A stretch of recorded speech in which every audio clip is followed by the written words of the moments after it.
Everyone.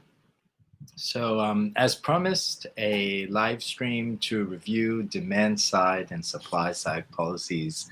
Welcome to the IB Econ Guru. Let's get started. I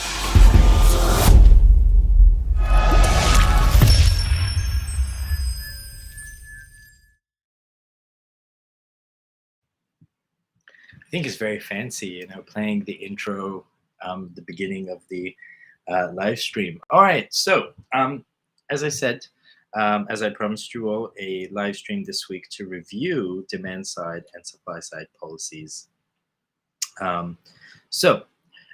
Demand side policies are basically policies implemented by the government to manipulate aggregate demand. All right, aggregate demand refers to the total expenditure by all sectors in the economy. Okay, so policies that are implemented by the government to manipulate aggregate demand or the total expenditure within the economy are demand side policies. So what are the two demand side policies? Right, demand side policies can be fiscal policy or monetary policy. Right, fiscal policy uses two tools: taxes and government expenditure. Monetary policy uses two tools: interest rates and the supply of money. Now, both fiscal and monetary, so both of them, can be either contractionary, okay, which is focused on decreasing aggregate demand during times of inflation. This is supposed to be aggregate demand during times of inflation, or expansionary, which is focused on increasing aggregate demand during recessions. So remember, expansionary fiscal policy and expansionary monetary policy are used during times of recession to increase aggregate demand, to help pull the economy out of recession. Contractionary fiscal policy and contractionary monetary policy are used in times of inflation, especially really high demand for inflation, to decrease aggregate demand and basically slow down the inflation rate or make the inflation rate a little bit more under control. Okay?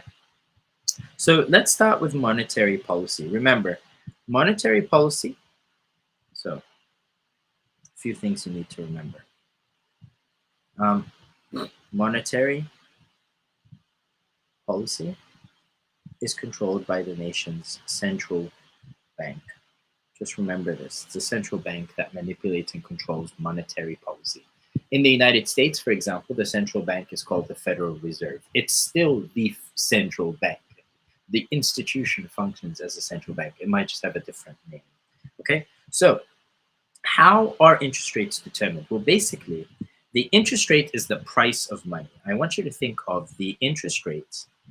So interest rates are basically two things. They are the cost of borrowing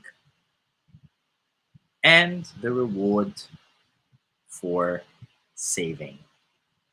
Okay, so think of the interest rate as the price of money. Okay, so here you've got the rate of interest on the y-axis, that's the price axis, and the quantity of money on the x-axis.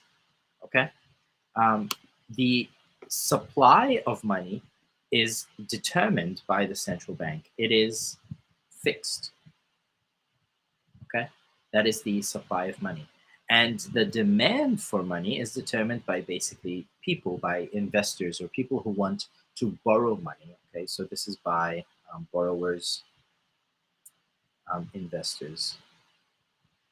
Okay, so how can the central bank basically manipulate interest rates? Well, the central bank can manipulate interest rates by manipulating or changing the supply of money.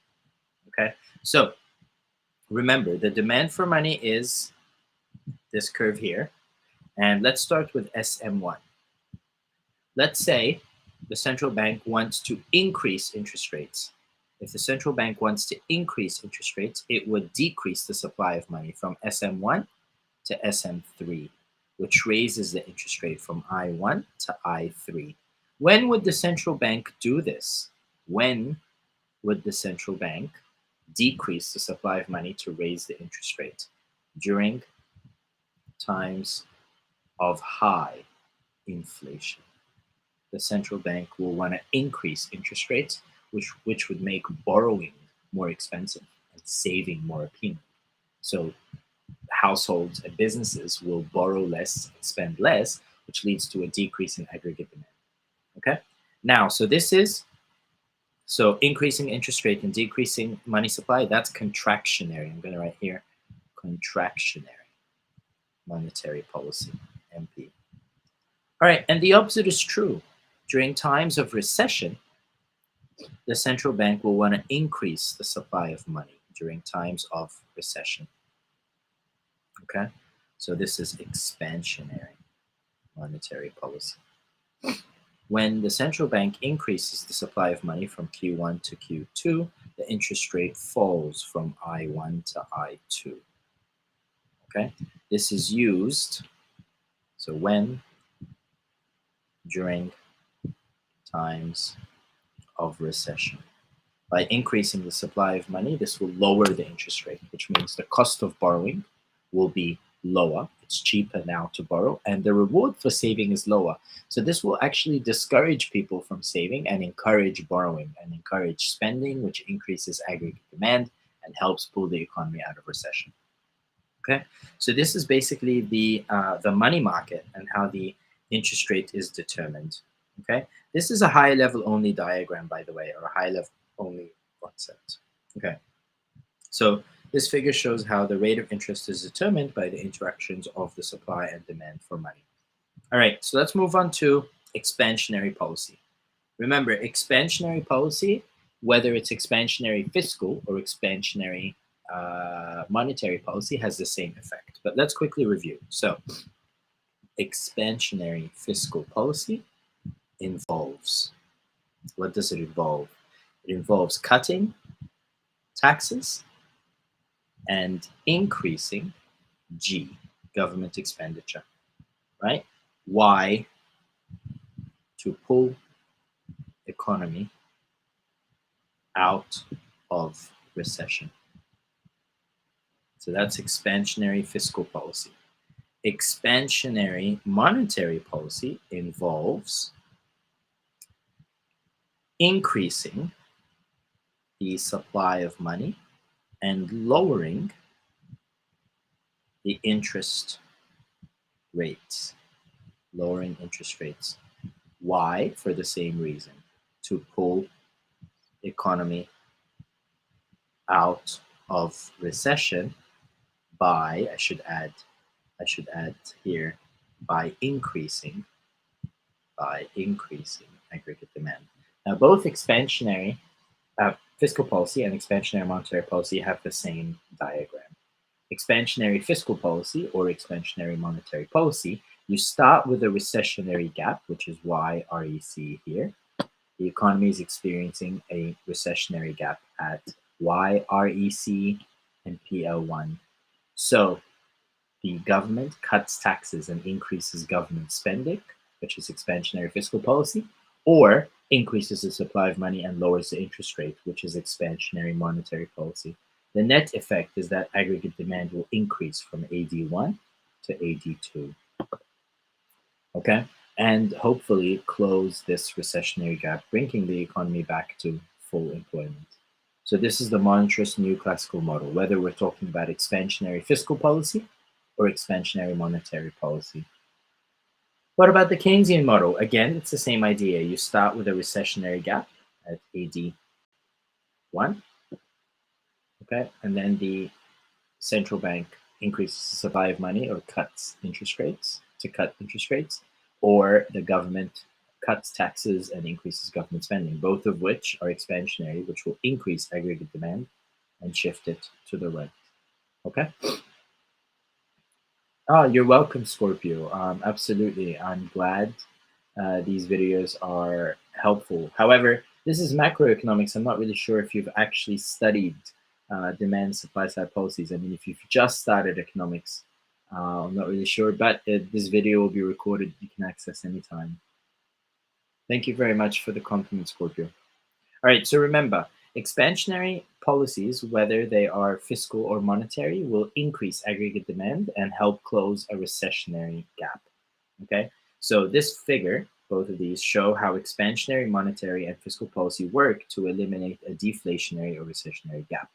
Part A is based on the monetarist neoclassical model, this one here, and Part B is based on the Keynesian model. Note that the diagrams are the same for both monetary and fiscal policies.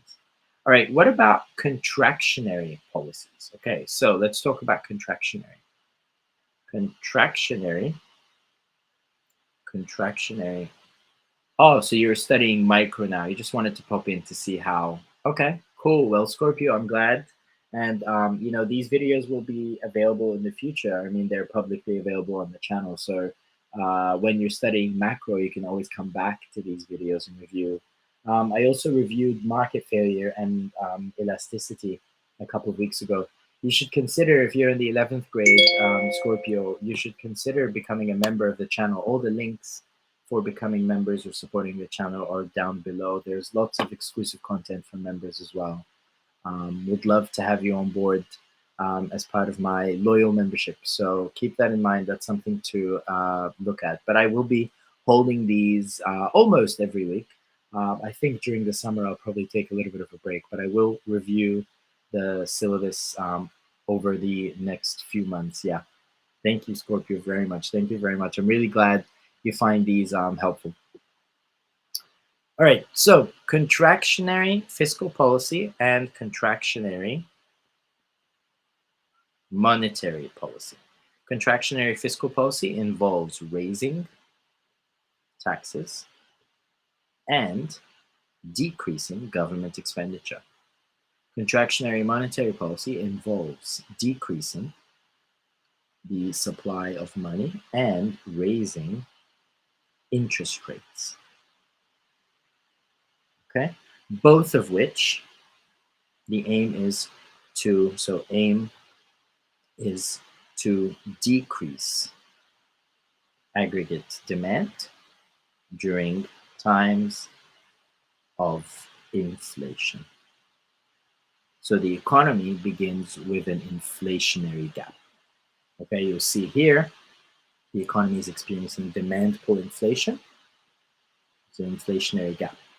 So the central bank decreases the supply of money and raises interest rates. This makes borrowing more expensive, which discourages consumption and investment. Okay. At the same time, the government could raise taxes. Raise taxes and decrease government expenditure, which would decrease aggregate demand and shift the AD curve from AD1 to AD2. Okay, and it closes this inflationary gap. The same with the Keynesian model. You start with an inflationary gap. Okay, and then the government adopts contractionary fiscal or contractionary monetary policies, or both, which decreases aggregate demand and shifts it to the left, bringing the economy back to its potential output.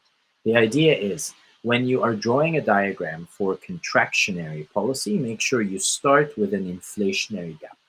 When you're drawing a diagram for expansionary policy, make sure you start with a recessionary gap. Keep that in mind, okay? All right, so these are high level only concepts. If you're HL, you don't need to, if you're SL, sorry, you don't need to leave. You can just kind of tune out for this part, just this part, because next I'm going to talk about supply side policies. Okay, so crowding out is a higher level HL only concept. What is crowding out? The problem is, crowding out is the idea that when the government spends too much money to help the economy out of recession, what it does is it raises interest rates by borrowing a lot of money. It raises interest rates, which pushes private investors out of the market. The idea is the government crowds out private investment. Why? Because remember, the money market has limited funds. If the government's borrowing way too much money to finance its expansionary fiscal policy, That means there's less money for private investors to borrow, so it crowds them out. So the idea of crowding out is that, okay, so the government might implement expansionary fiscal policy, okay, and spend a lot of money, okay? This might increase AD from AD1 to AD2. However, by doing so, the government has basically borrowed a lot of money from the money market, which has raised interest rates and thus has led to a decrease in investment expenditure. So in the end, AD only increased from AD1 to AD3, right? Because even though there was an increase in G, this led to a decrease in I, in investment expenditure. This is partial crowding out. Complete crowding out is basically when this happens completely, the government increases its expenditure, shifts AD from AD1 to AD2, but at the same time, private investors exit the market because interest rates are higher. Okay? Crowding out, the idea is, remember, a lot of government expenditure is financed by borrowing. When the government borrows a lot of money, this increases the demand for money, which raises interest rates and makes it more difficult for private investors to borrow money.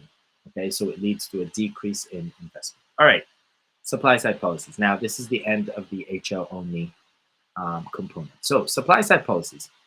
Remember, supply side policies are aimed at long term economic growth.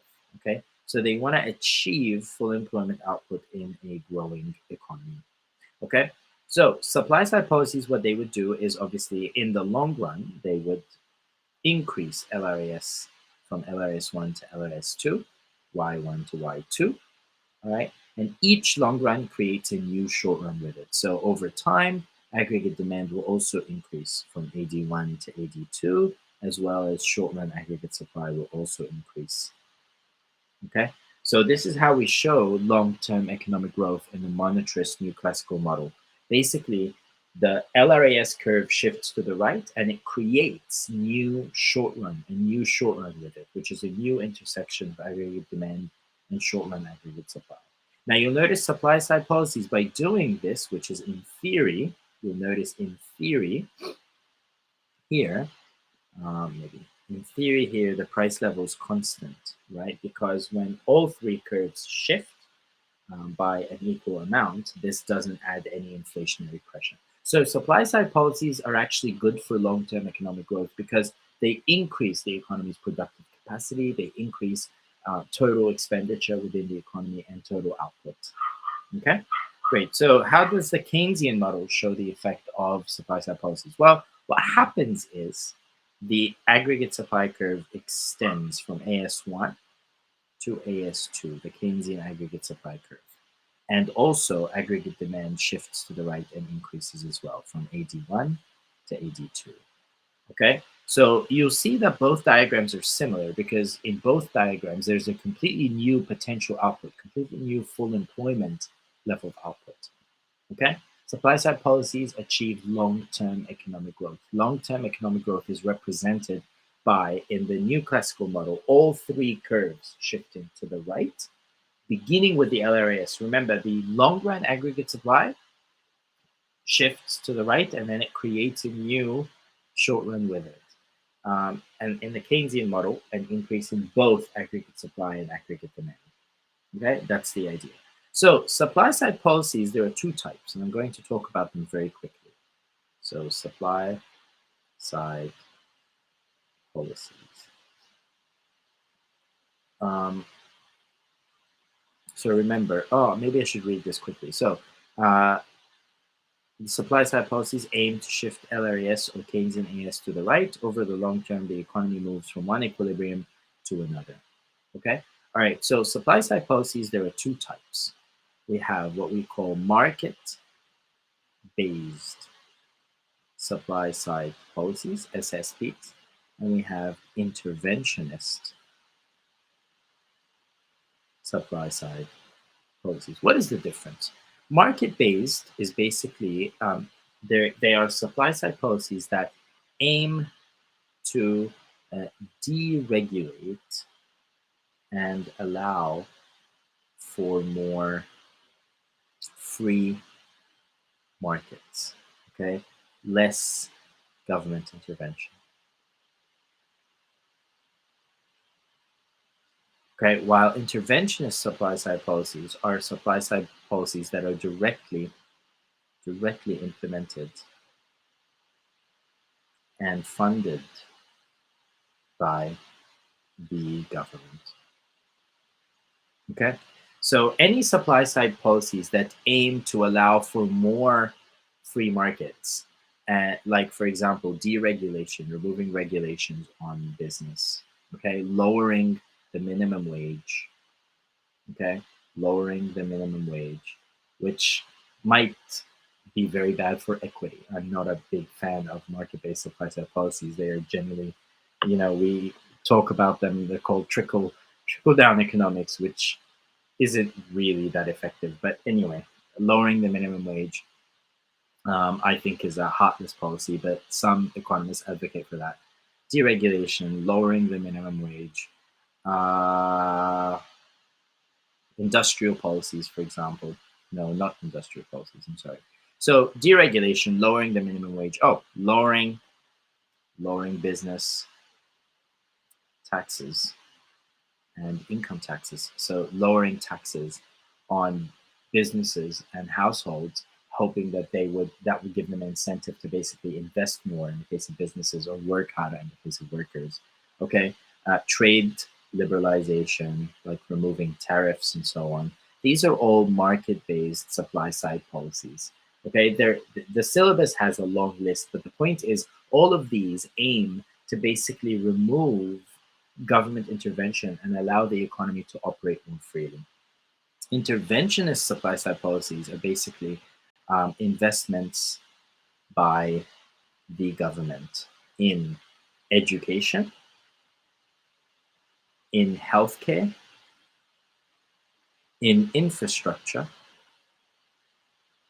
So when the government directly invests in education, in healthcare, and infrastructure, as well as industrial policies to support specific industries using subsidies and so on.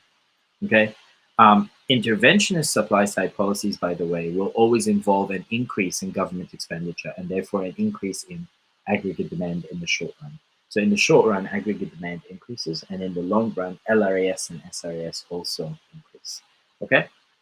Now, market-based supply-side policies, they tend to create more efficiency. So they tend to be good for efficiency, but bad for equity. They tend to really create a bigger gap between the rich and the poor.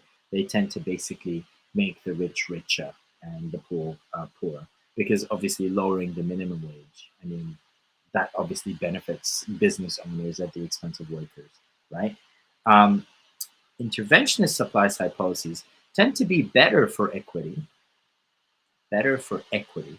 but very costly. Okay, there's a high opportunity cost.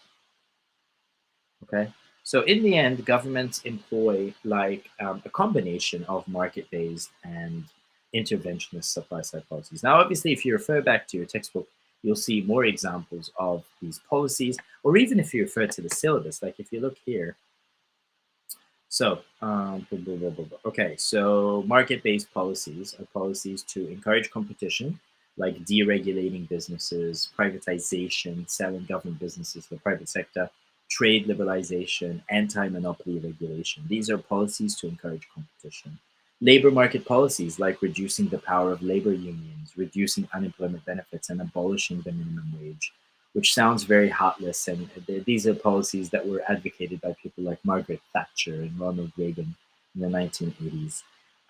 Incentive-related policies like cutting personal income tax and cutting business tax as well. Okay, so these are all examples of market-based policies. All right, what about interventionist policies? Spending money on education and training, improving quantity and quality and access to healthcare, spending money on research and development, on the provision of infrastructure, and on industrial policies. Okay, these are interventionist policies. Now you can see here, market-based policies tend to improve resource allocation, and they have no burden on the government budget, but they have equity issues and time lags. Okay, and obviously the vested interests of the politicians applying those policies often have vested interests. Either they're being bribed or they're going to be beneficiaries of these, and they tend to be bad for the environment.